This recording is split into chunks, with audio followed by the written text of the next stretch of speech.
This is awesome. Happy MAGFest, right? Yeah. How many times have you guys been to MAGFest? Two? One? Are you MAGFest virgins? I like this guy. Six?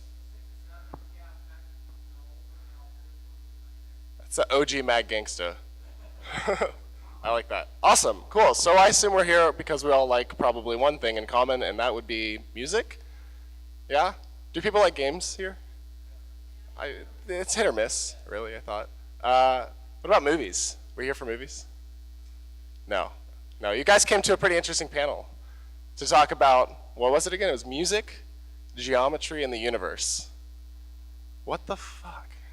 Do those things have anything to do with music and games? What do you guys think? On a scale of like 1 to 10, how deep are we going to get? 9? 11? Infinity. 9001. Why 9001?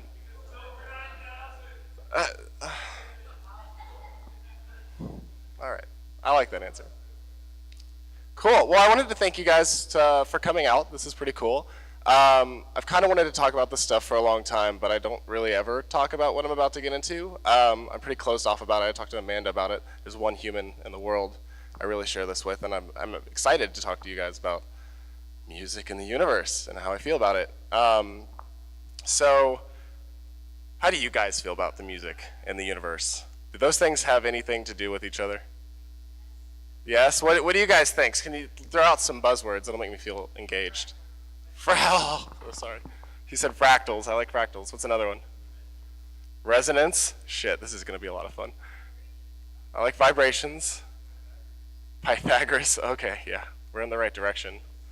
How do you guys feel about a guy named Fibonacci? Oh, hell yeah. I'm pretty into Fibonacci, too. What about Plato? Anybody Plato? Yeah, all right, okay. Do you guys know at least who we credit or why we credit Plato for so much? Why do we know of Plato? It's philosophy, right? Okay. Thank you for correcting me. That's awesome. Socrates and Plato. Plato was really the one thing that he did was polyhedrals. You guys know what those are? Anybody? Tell you. What do you think they are? They're the regular shapes, but to me, they're really the building block of math and the building block of our fundamental way that we measure science, technology, communication, emotion. It's all about regular shapes. What is a regular shape?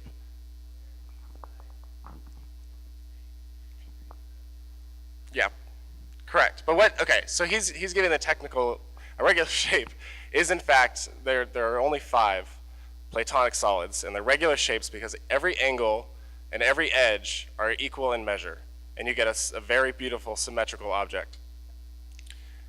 There are only 5, and that's interesting to me. Because what is 5? Are you familiar with the number 5 if you're musicians?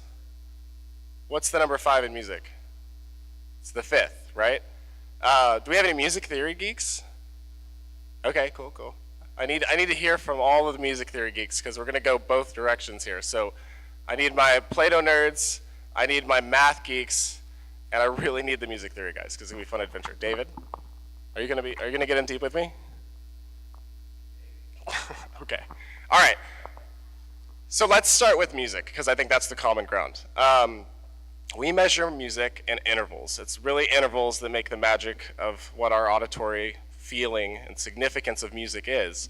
If I just played a note for you, it could be the most beautiful note, but it would mean nothing next to no note, right? You have to have that interval between 2 stationary points. And remember the number 2, that's going to be pretty important. So the one experience is bounded by 2 notes in music. And you get an interval. And we use math, and Pythagoras found the common vibrations in the triangle based on the ratios that he measured in the triangle to come up with how we do thirds, fifths, the broken sevenths, which are so beautiful, octaves, and so on. So there's a ragtag group coming in. They're being disruptive. I digress. So you're all familiar with 1, 3, 5, 7, 12, and so on. Where else are these numbers in our lives? Let's move to the universe now. Think of 12. Where do we see 12? Blocks? Clocks. Good. Clocks have 12 months, calendars. Deck of cards definitely does. I like this. We could do facts about 12 all day. What about 7?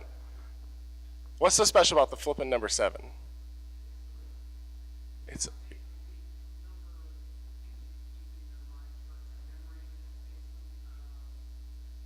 That's a very long list. It's not only a long list. What I liked about your list was you included, so he said not only days of the week, but he said the church. And he said there's a lot of symbols and what we have experienced in religion historically through these numbers as well. They're in our math, they're in our music, and they're in our faith, and our common faith, I believe. Whatever that really is. I don't think, what's our common denomination of religion in here? This could get spicy. We got Christians? Okay. Do we have agnostics? Do we have atheists? Do we have any Jewish people? Do we have Muslims? Huh? Are there any other? I feel like I obviously am going to miss a bunch, but I think that you all can agree on something. Do you agree on music? I see. Thank you. I got a cone of water finally. So that's what I want to talk about. Music is a binding experience. It's something that I think everyone, we hear music, and I think we all have our own story that we take away from music. Hello. Oh, I love you. Thank you. I really do love him right now. So music. Let me tell a story. This is going to be a really cheesy story because I think that hopefully a lot of you will relate to this. I remember the first time I played a video game that made me feel something I hadn't really felt in life. There's something about the combination of being in control of the experience, but being told a beautifully crafted story that so many people put their heart and soul in. The game I'm going to talk about is a game I'm playing right now, again, for like the umpteenth time. It's Final Fantasy VII. Does anybody like that game? Okay, you're all pretty weird. What's special to me and the story that I had was, it could have been any game. I know I like Final Fantasy VII, but I know I talked to my friends who are like, oh, Super Metroid was where that happened for me. Or one person said the most moving game for them was Jurassic Park on the Nintendo. Oh, thank you. I can't imagine how that terrible game would be significant in an emotional way. But so I was playing Final Fantasy VII, and there is not only a story that is told through writing, and that the writing is a big difference between the new and the old, but there is a musical story that is told as well. You can listen to that soundtrack and you can feel something that nobody has to use their words to tell you. What are some other games that do that? Myst. Myst will take you to a place that you can't even describe to somebody else, I believe. Imagine Myst without sound. It just wouldn't be the same. Any other games that made you guys feel that way? Bastion. Damn, Bastion, that's a good one. Yeah. Flower? Flower is awesome. Baldur's Gate 1 and 2. Do you have a story? Can you share like an emotional moment from Baldur's Gate? No? It's something, it pops in your heart, right? You hear that and you're like, oh fuck yeah, it's Baldur's Gate, man. Shit. I know that feeling really well. Oh, the OG Pokemon. I stand by that. None of the others though. Sorry guys. Dark Souls. Does it just get pissed off when you hear Dark Souls though? Like, just feel inner rage.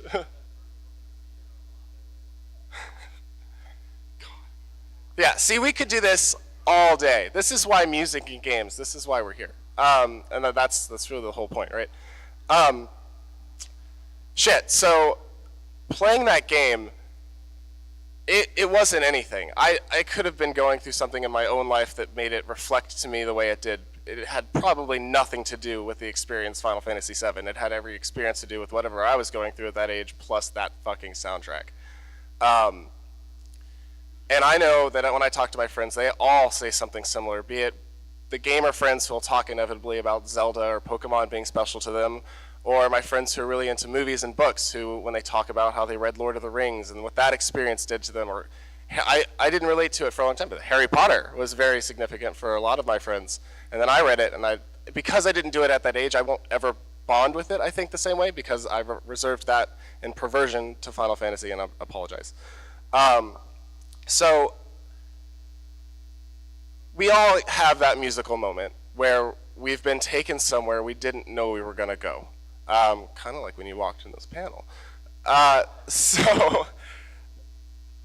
So why is that? We break down music. When I went to school, I studied a lot of music theory. That was what I really got into.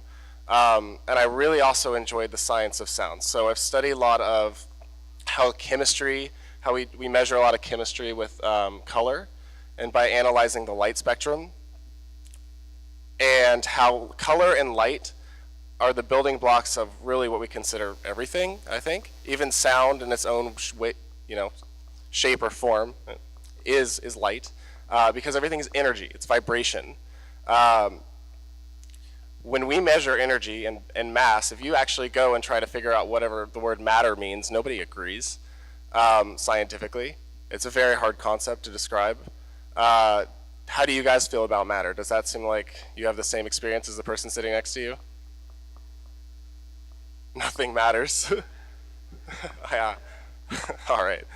I like that because really nothing matters. If you're just a bunch of scribbles of light and you're going to be here for now, well, that's dark. It can get dark.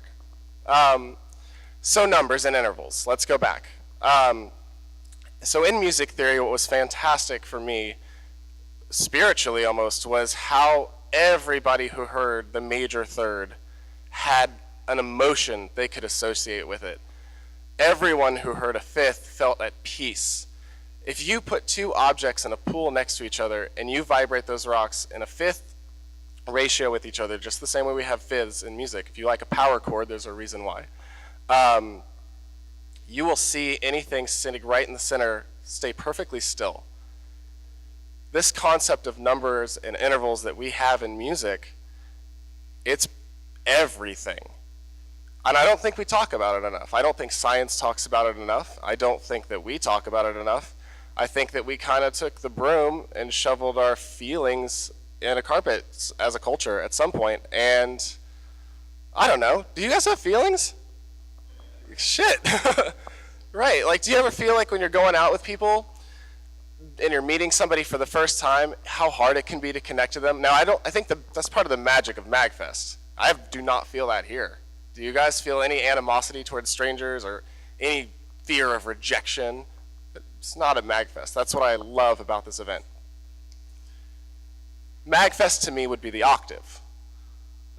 Two notes in harmony together that are one and the same, yet unique and different. Every MAGFest I've been to has been unique and different, and it's changing. It's changing a lot.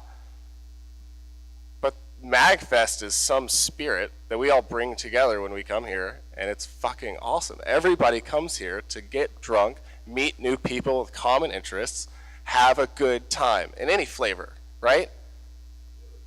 Woo. I think so.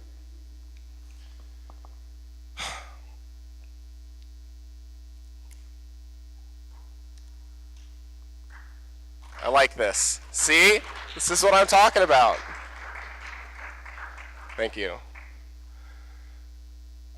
So numbers really are everywhere. As I was saying, we use numbers in science to measure everything. So when you go to a scientist and you say, why this and that, you're going to get logic and you're going to get reason. And it's always going to come down to some measurement or some empirical event that was recorded. With that, you can't go to science and say, why are we here? What is your consciousness?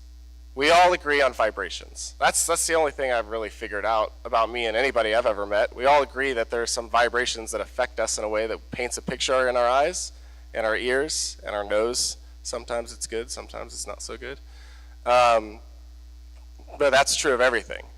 In music, there are some just notes we're like, oh, that doesn't sound right. It doesn't feel right.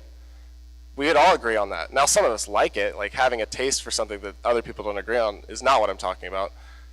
I'm talking about fundamental experiences that all of us share. It doesn't matter who you are, where you came from. It doesn't matter how you feel about certain things that make you angry. It doesn't matter. The only thing that really matters is that we agree that we're here and that we all like to be loved, right? Does anybody not like being loved?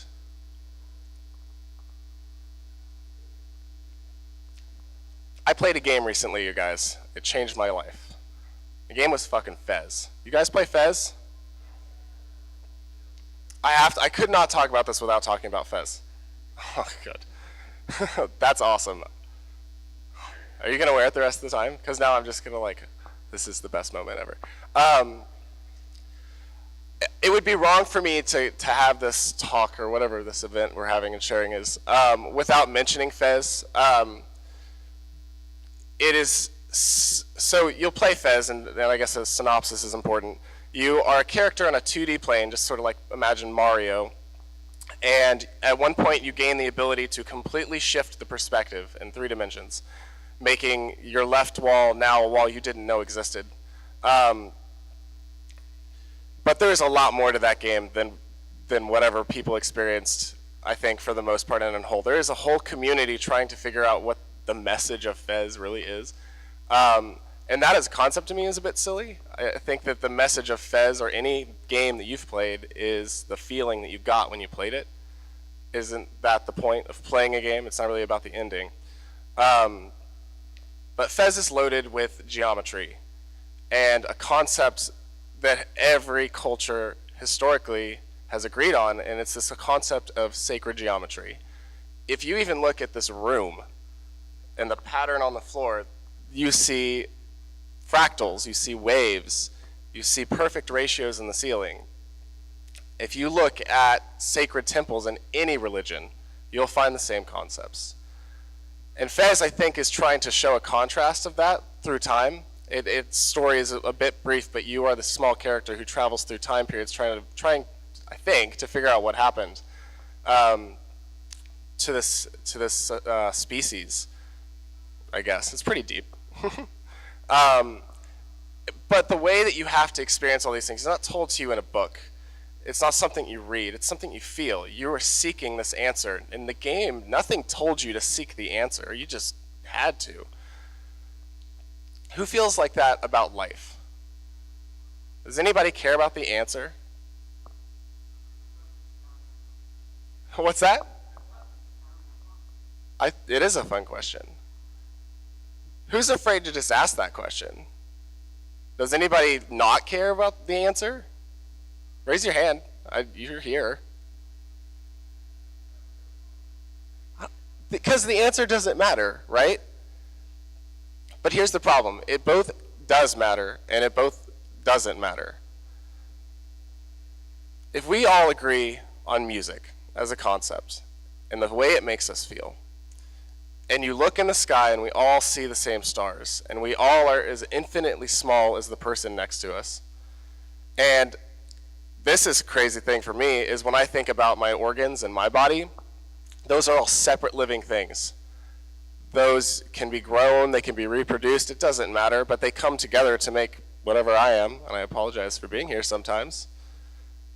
But I'm still here. Do you guys realize that? You're just a bunch of different living things that are working together to make you, and you're just like plugged into it somehow? No matter what religion you are, can somebody explain that? Does anybody have something they feel about that? God or no God, right? Communities. What about communities? We do. Does anybody not like being in a community? What's that?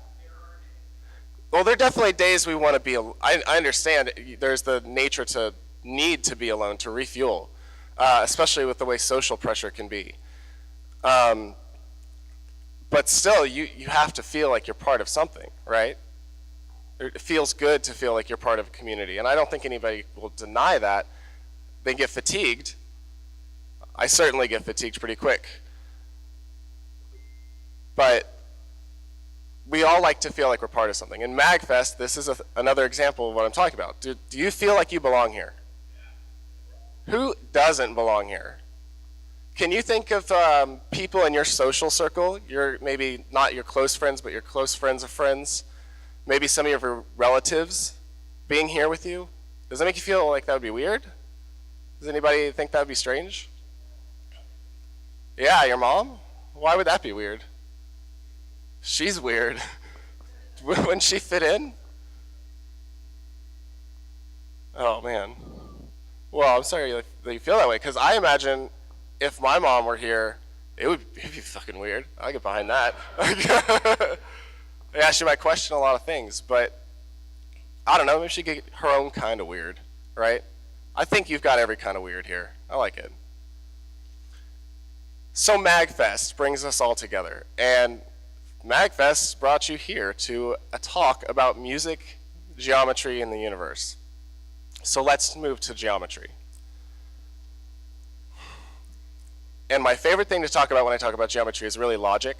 For those who don't know, I'm one of the co-founders of Louder, and my job is programming things all day, which is really just assembling logic and telling things how they should work when certain situations happen, and then trying to get all these unique sets of rules to talk to each other over the internet to get a job done. It's like lemmings on crack. I love it. I think that's a good profession for a gamer. So when we talk about geometry, you know, I think a lot of people immediately are like, I gotta memorize formulas, I gotta math. Well, fuck, no. Geometry really, it's kind of our rule book as whatever this is. Geometry is about logic. It's about statements that you can make that are true no matter what, where, when, who you are, or what context you're asking the question. There's no way to bend it. And the court of law takes advantage of that. That's why logic is such a big deal on like the LSAT. You can take a class and study a subject on symbolic logic, which is the abstraction of saying something is true or not, which you can imagine is a ridiculous idea. So every day, I'm just telling things what to do and how to do them. What does that make me? It makes me somebody who writes and stares at a screen of text a lot, but it also makes me somebody who has to think about things logically. And that, for me, is why religion is very hard. When I think about spirituality, and especially how it's been manifested in the world that we live in, there's a lot of ways people look at religion and say, just block to it. For me, my parents were Christians, and my grandfather was a missionary. It was intense, and I just rejected it. Like, I had to be the opposite. And it wasn't because of the content. It had nothing to do with anything, really, other than just me wanting to not be that. And I rejected a lot of experiences and open-mindedness. And I feel like that was a mistake. Because now, I looked at logic and I've studied geometry.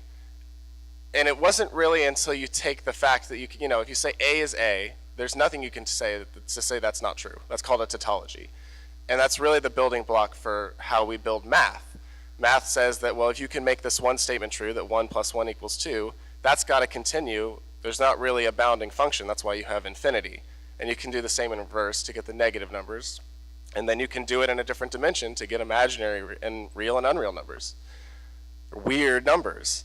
Well, we just got into like the deepest level of the building blocks of the universe in science recently with quantum physics, where we have strange quarks and weird quarks and beautiful quarks. Shit's getting weird. We can't measure shit scientifically. We don't really accept all the faiths. We're so disconnected. Geometry is beautiful. Everyone looks at a shape and feels the same way about it. If two squares fit together a certain way, if this room and the pattern is up there, and spaced correctly, you're going to feel good about it. Designers will go on for days about margins and paddings on websites, and there's a reason. Certain spaces feel good. Geometry is as much about a shape and a figure and a thing as it is about the lack of that. And so when I think about geometry and music, this is when it gets really interesting, because they both have these rules, and these rules are strikingly similar. When you look at the rules of geometry and shapes and the mathematical formulas just to figure out how many triangles can you fit in a circle, how many circles can you fit in this many circles, I could go on for days about that kind of stuff, but I think it digresses from the point. If you're really interested in geometry, you should look up sacred geometry and just watch a YouTube video on it, because it will absolutely blow your mind. But the takeaway I had from it, and the reason I brought up Fez is because Fez introduced me to it, is that there are just beautiful things in the world that nobody can disagree on. Everybody agrees with certain things. Why don't we think about this when we talk to each other, when we're angry at each other? Why don't we talk about these things when we're about to bomb our neighbors, when we're fighting over oil and for some reason money means everything? Why don't we talk about the beautiful parts of the world? When we write music, we're making beautiful numbers in time, which is just another number. And when we make art, it's just more numbers. All colors are numbers. All the positions on the canvas are also numbers. We're all flipping numbers. How do you guys feel about that? You like it? Does anybody hate that? Does anybody reject that idea? That at some point we're all just some number? No? You guys aren't very saucy. You reject it. On what grounds? I like that. You don't have to say that. You're not a number. I don't, that would be weird. Do you guys think you're a number or maybe a lot of numbers? I just want to start disagreeing on stuff, and you guys aren't disagreeing. What about the past?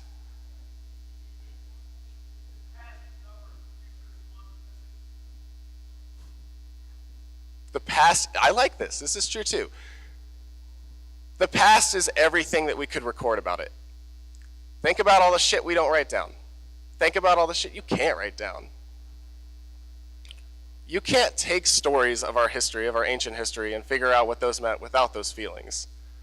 Can we agree that that's why video games are a little magic, because you're pulled into it, because you have to feel the story? What if we had that with history?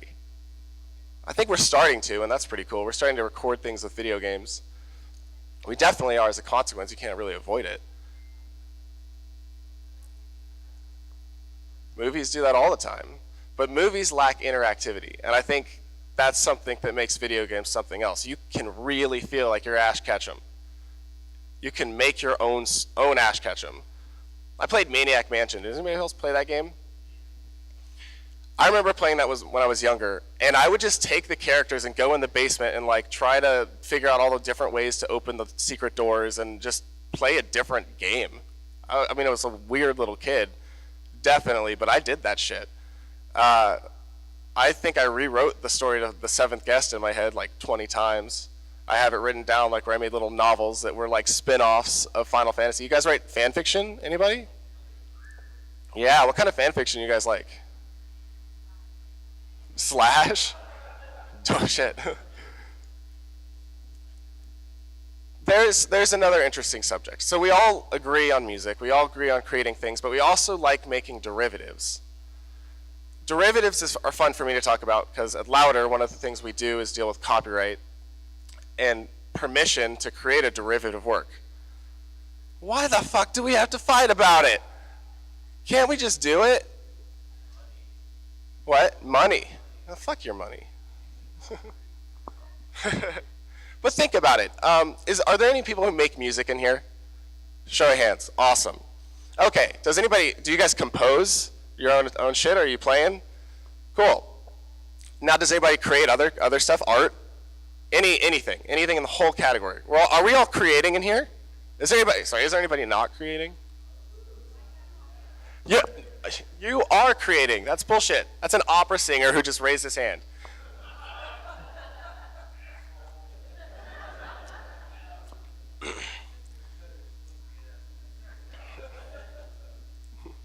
So, we all create. This is awesome. And even if you don't think you do, goodbye. Even if you don't think you do, you do.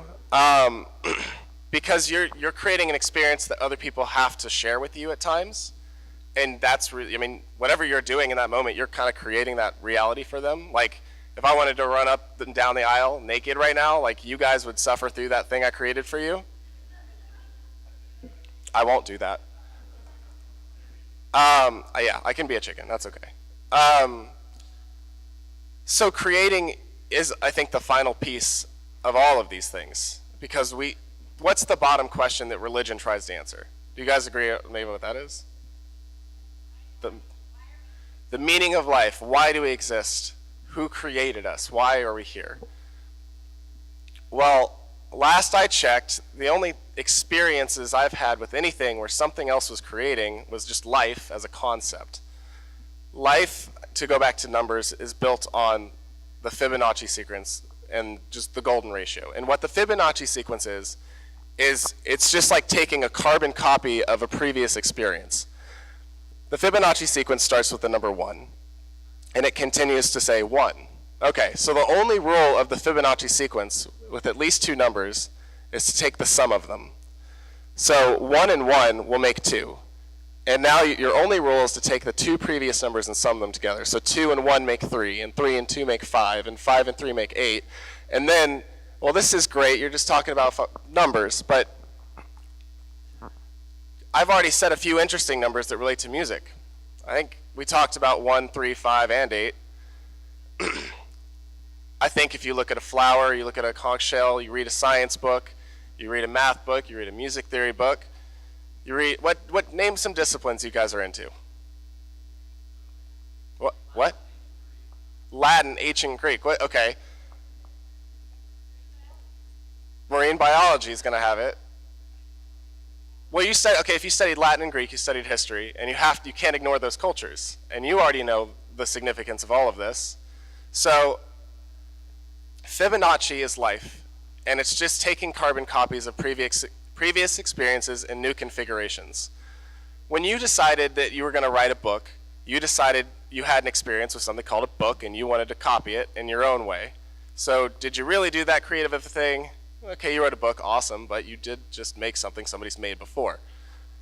Don't feel bad about it, you're a creator. So you can take that on any level. Like I could have been like, that's so impressive. Or I could have said, wow, you were just responsible in creating that one physical copy. You were the dude who had to like be there in the printing press. That's making a copy, a creation. At every level, we're all creating. And I think that's magic. And so you ask the question, what do we come from? Where, why? Who did this? What is it? Isn't it all of us? Isn't that the really simple answer? I mean, you can take it and take it higher. You can try to put a label on it, but I think all together we're creating this, whatever you decide this is. Oh, it's like, it's deep. She said, I'm only here right now because she can see me. That's kind of something that everyone should think about. What's that?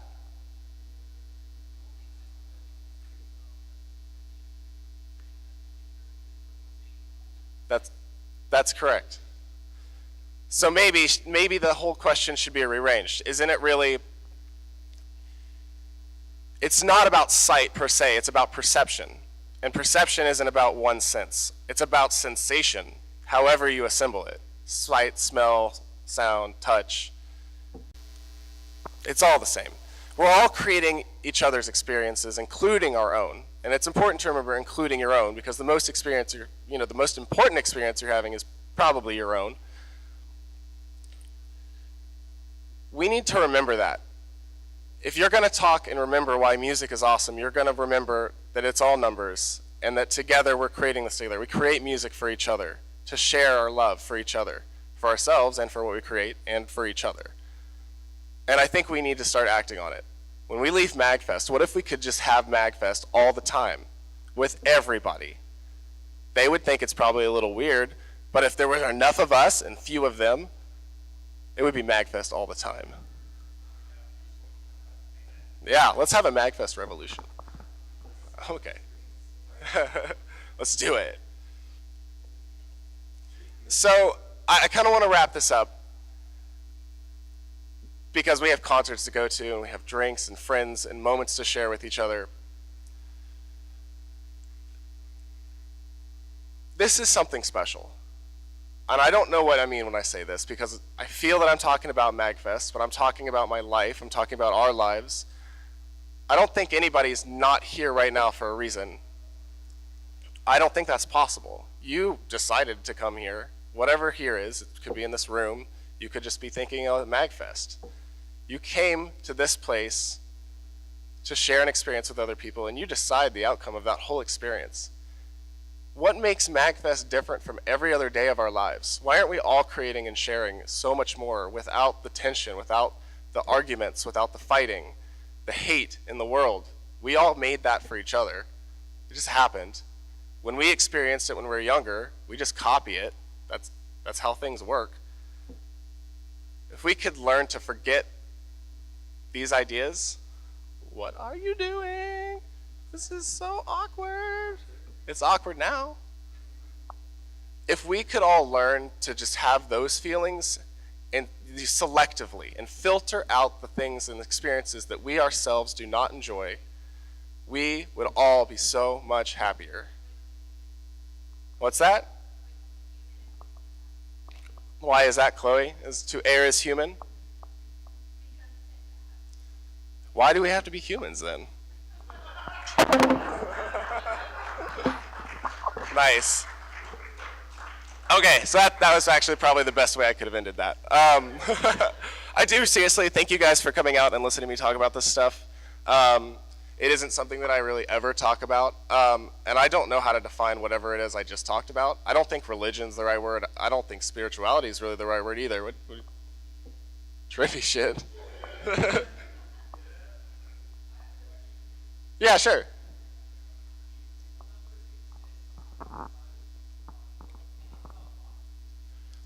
That's a great question. Okay. Okay, so the question he asked was, do I believe that numbers exist outside of human thought and human perception?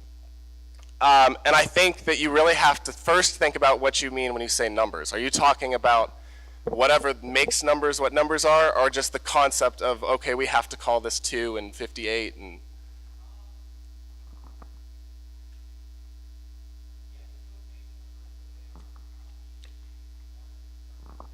Right, okay, so the logical structure of numbers. Logically, numbers are really just a way to count, a way to remember and to measure all these experiences and whatever all this energy is that we put into numbers.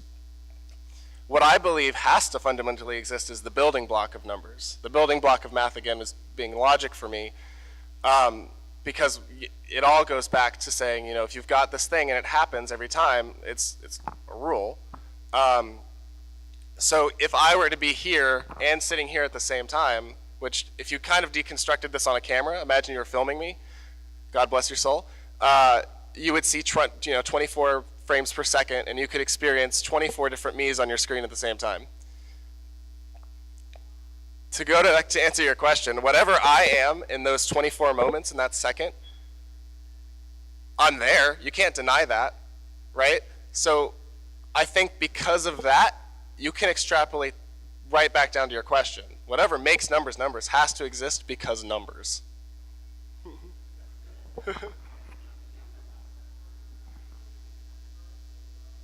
Hurdle's theorem? No, what is it?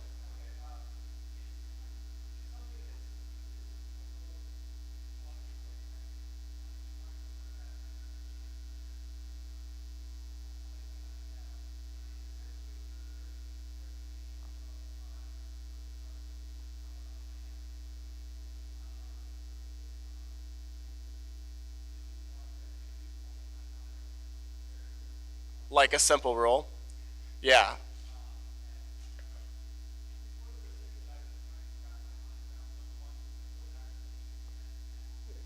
Yeah, so to share with the group, what he's talking about is there's a logical theorem where the question is, what is the building block of math? What is the building block, like what's the rule that you can explain everything with? And when I say everything, because I really feel like numbers are everything, you were really trying to say, what is everything? How does everything work? And in the same way that I think that numbers have to have the building blocks of numbers because numbers, I have to tell you that everything is everything because everything, right? Like, you can't deny this because it's all we got. So yeah, I think the building blocks of numbers are there, and I think trying to come up with a theorem, that seems like a long road. Cool. Okay. Any other questions, or we can just go party? Yeah. Yeah. What did you guys think about that?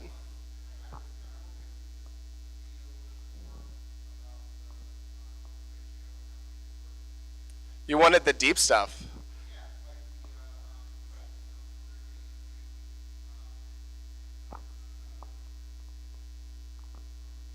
Like music theory. That's okay.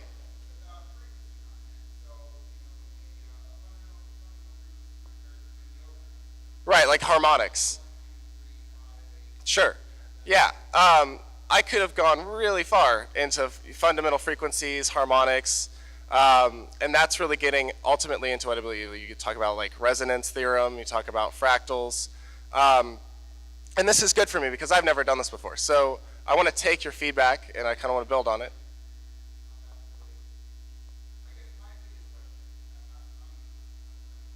Okay.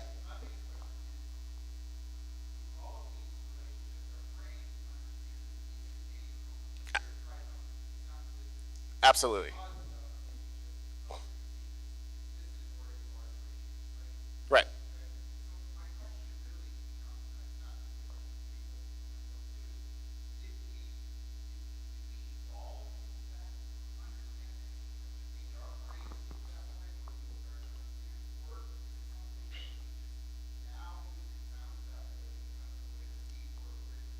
Okay. Yeah. I do have a thought on it. I certainly don't know the answer, but did our brains come up with these golden ratios and we evolved into thinking that these things sound good because they were probably common or most frequent, right? Well, that's what's so magical about sacred geometry for me. Those ratios that we would have evolved into, that's cocky because we haven't been here as long as those ratios have. Those ratios have been here before we were thinking. Those ratios make up the building blocks of even a single cell and in the cosmos in its entirety. So I mean, yeah, you could go in and I think that's a good idea. I think the next time I do this, I would love to talk more about the in-depth stuff in terms of the way, relationships of frequencies when they're vibrating together in the intervals. I think it's important because what's really fascinating, and you should check this out, you can find all of the musical ratios in the planets and the way that they dance around each other. Absolutely. And literally in the planets. So it's amazing to me. There's no way that music isn't some sort of like spiritual matter of fact, right? Anything else?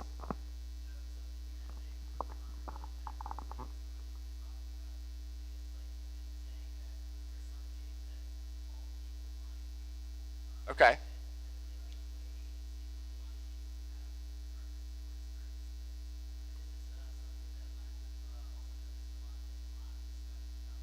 Okay. Okay.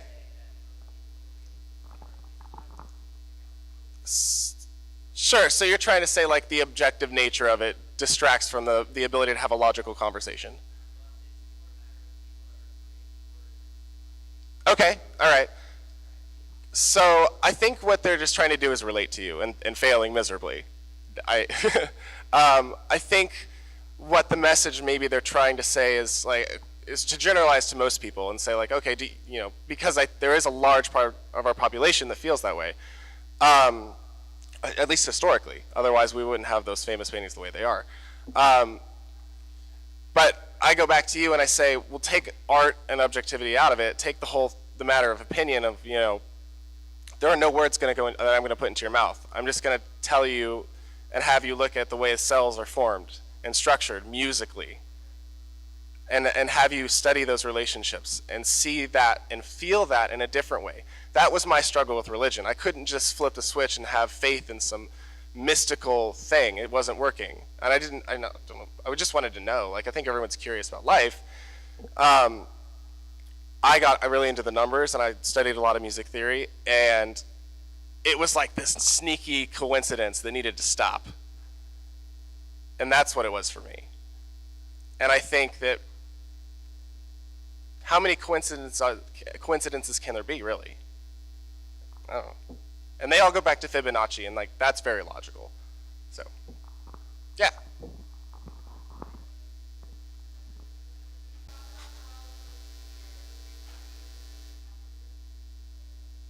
Okay. Okay, yeah, I can totally do that. So I just made a soundtrack to a game that Adult Swim is publishing, hopefully in a few months, called Obladus. And one of the things I did that she was referring to is that it's not tuned to A440. Is everybody familiar with A440 or need a refresher? When orchestras tune or when we tune our synthetic instruments, we're tuning based on an understanding that a note is a certain note, and that's A being 440 vibrations per second. If you look at frequencies in terms of how chemicals are structured and chemistry works, you find a pattern that's much closer to Fibonacci, and you find more of a musical relationship between things, just in terms of the numbers themselves, in like 1, 3, 5, and 8. And when you build the scale to a pitch that kind of makes a little more sense, it's 432 hertz.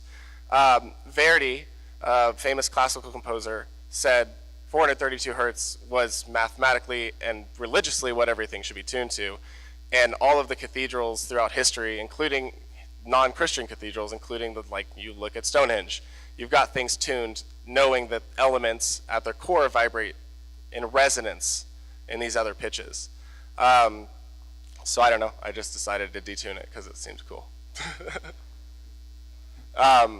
For me, when I hear music that's tuned that way, I feel it more. It resonates easier on the speakers, so it makes cheaper speakers to me sound better. I don't know, it's just a silly audiophile thing, I feel. I write music for games, by the way. Woo. Cool, any other questions? No. Yeah.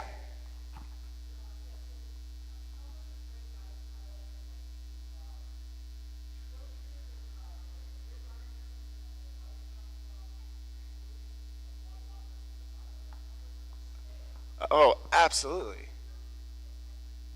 Absolutely. So the first thing I talked about was the number 2, and the distance between that. I talked about 2 notes not meaning much without another note. When we listen to music, you're listening to a story of numbers, how they move up and down. Without, I sing terribly, and this made me laugh out loud at another panel, but if I sing doot, doot, doot, doot, doot, it didn't mean anything until I sang the second note. It probably didn't mean anything because I'm such a terrible singer. But the Mario theme doesn't mean anything without the second and every subsequent note. So that concept that we have in music, that it's really the story, the distance between the notes and how they move together, well, that's what we do with physics. We take physical bodies and we try to measure them in relation to one another, and that's the theory of relativity. It's saying nothing is really anything without another thing to measure it against. And that's absolutely the beauty. Whatever energy we experience is because it's dynamic, it's because we move from one energy to another kind of energy. It's because we can plug something in and that energy can come out the speakers and hit our eardrums. That experience is what we feel. Like it's not, oh, that speaker, ooh, that feels good to look at, but it's not doing anything. Damn it. It's entirely about the dynamics. It's entirely about the movement. I think that's really a good thing to bring up. Yeah. Right.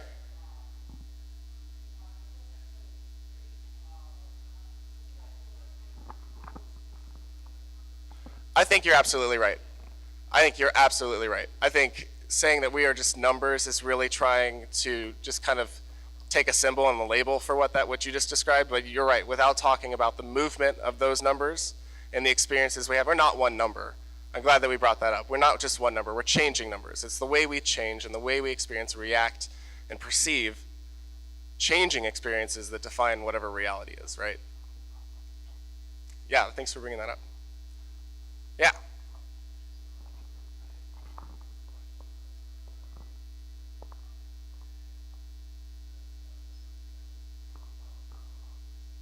Okay.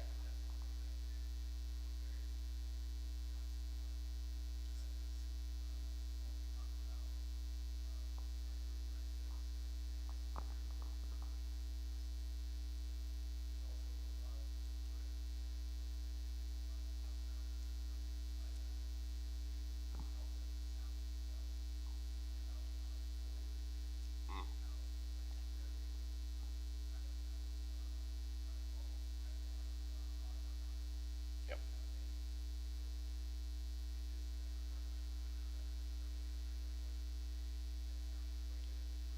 Yep.